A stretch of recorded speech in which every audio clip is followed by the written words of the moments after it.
Hello बच्चों, आज हम कक्षा 8 के कार्यपत्रक 13 को हल करेंगे। ठीक है ना। तो यहाँ पे सबसे पहले हिंदी सब्जेक्ट की कक्षा 8 की कार्यपत्रक 13 को हल करेंगे। और यहाँ पे पहला प्रश्न दिया गया है, दिए गए शब्दों के उचित विलोम शब्द पर गोला लगाइए। तो पहला प्रश्न जो है हमको समझाया है, इसमें जो ये मित्र दिया हुआ है, ठीक है ना, मित्र यहाँ पे दिया हुआ है और यहाँ पे दूसरा सहपाठी दिया हुआ है इसके आगे। ठीक है ना। तो यहाँ पे सहपाठी दोस्त जैसा वो शब्द है, दोस्त होता है, सखा भी दोस्त होता है। तो शत्रु क्या है, इसका उल्टा शब्द है, दोस्त का उल्टा होता है शत्रु। तो इस पे इसने गोला लगाया है। अब यहाँ पे चुस्त लगाएंगे। चुस्त मतलब ढीला व्यक्ति। अस्वस्थ व्यक्ति भी चुस्त होता है, रोगी भी चुस्त होता है और सुस्त भी चुस्त जैसे ही होता है। तो यहाँ पे हम तेज को गोला लगाएंगे। ठीक है ना। अब जड़ मतलब पेड़ से संबंधित है, तो पेड़ पौधा तना ये सब इससे संबंधित है, जड़। तो इसका आंसर होगा चेतन। ठीक है ना। कठोर, निशा, सुबह या सख्त। तो कठोर का उल्टा होता है मुलायम। ठीक है ना। उजाला या इसको आप प्रकाश भी कह सकते हैं, उजाला। तो इसका उल्टा होता है अंधेरा। तो ये पहला क्वेश्चन हो गया। ठीक है ना। अब दूसरा क्वेश्चन, नीचे दिए गए शब्दों के विलोम शब्द ढूंढकर लिखिए। ठीक है ना। तो अब यहाँ पे इसके जो ये बॉक्स में शब्द दिए गए, इसके विलोम शब्द अपने को ढूंढने हैं।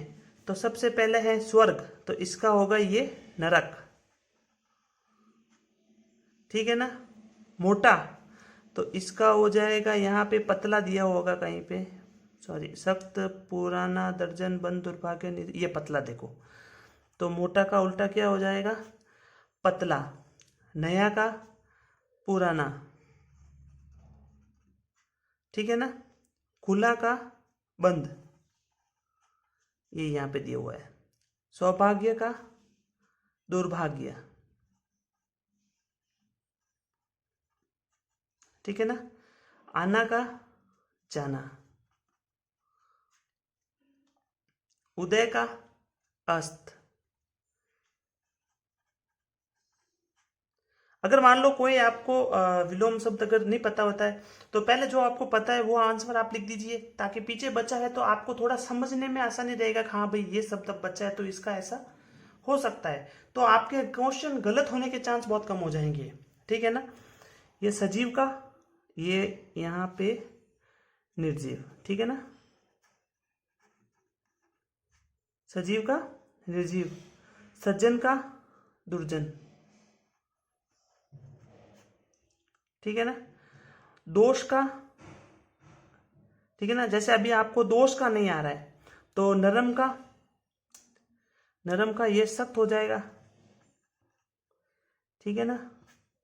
और बेचने का हो जाएगा खरीदना।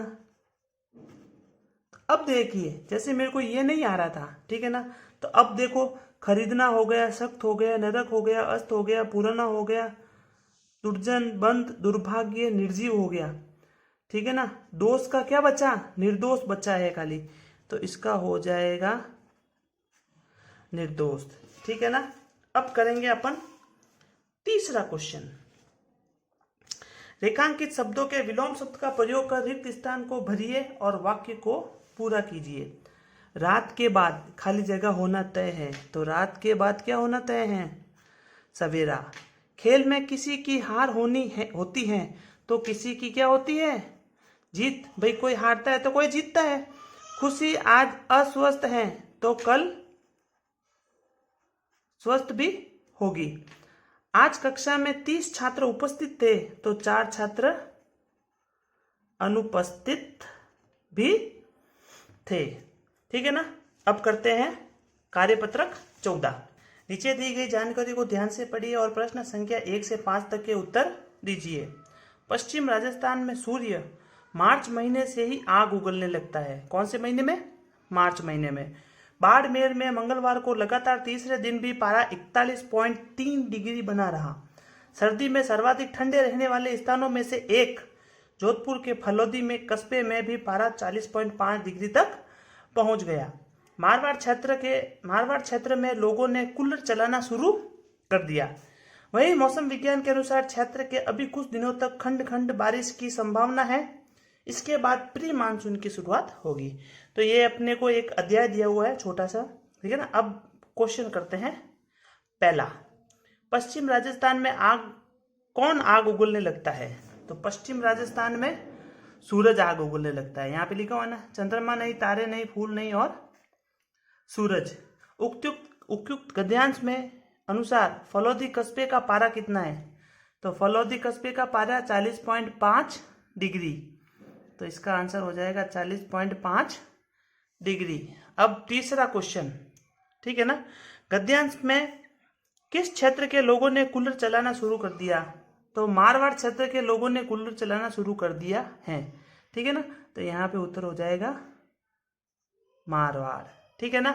चौथा क्वेश्चन, पश्चिम राजस्थान में कितने दिनों तक और कितना पारा बना रहा? तो अब वापस चलिए देखते हैं यहाँ पे गद्यांश में क्या लिखा हुआ है, ठीक है ना। पश्चिम राजस्थान में सूरज मार्च में ही आग उगलना शुरू कर दिया था। फिर बाड़मेर यहाँ दिया गया है कितने दिनों तक और कितना पारा बना रहा, ठीक है ना।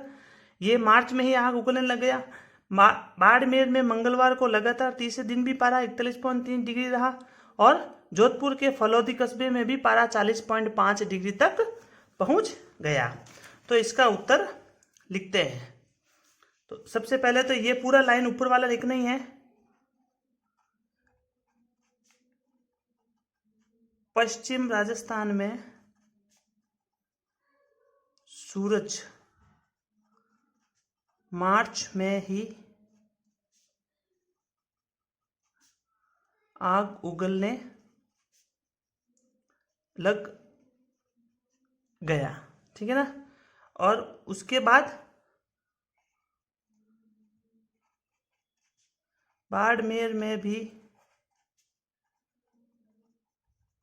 मंगलवार को तीसरे दिन पारा कितना पहुंच गया? 41.3 डिग्री था, ठीक है ना। अब यहां लिखेंगे तीसरा पॉइंट, जोधपुर के फलोदी कस्बे में पारा 40.5 डिग्री पहुंच गया, ठीक है ना। थोड़ा आपको पढ़ना है और फिर उसके अनुरूप आपको उत्तर देना है, ठीक है ना। अब यहाँ पे देखिए एक और शब्द है यहाँ पे, कुछ दिनों तक खंड खंड बारिश की संभावना है। तो इसके रिलेटेड अब ये पांचवा जो क्वेश्चन है वो इसके रिलेटेड है। खंड खंड बारिश से आप क्या समझते हैं? तो थोड़ा समझा देता हूँ। खंड खंड बारिश का मतलब होता है कि थोड़ी थोड़ी हल्की हल्की बारिश आके फिर रुक जाती है, फिर थोड़ी हल्की बारिश आती है और फिर रुक जाती है, ठीक है ना। एकदम लगातार बरसात भी नहीं आती है, रुक रुक के थोड़ी थोड़ी बारिश आती है, उसको खंड खंड बारिश कहते हैं। तो यहाँ पे अब उत्तर में लिखेंगे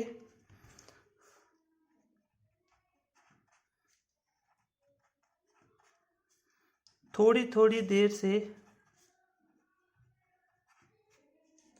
हल्की बारिश को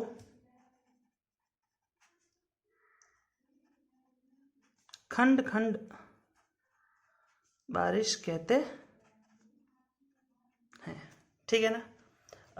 वीडियो अच्छा लगा है तो लाइक शेयर और सब्सक्राइब कीजिए। और ये 2 हो गए हैं, कार्यपत्रक 13 और 14 दोनों हो गए हैं। तो वीडियो दोस्तों के साथ शेयर कीजिए और आप लाइक कीजिए ताकि हमारा मोटिवेशन बना रहे और हम ऐसे ही वीडियो आपके लिए बनाते रहे। धन्यवाद।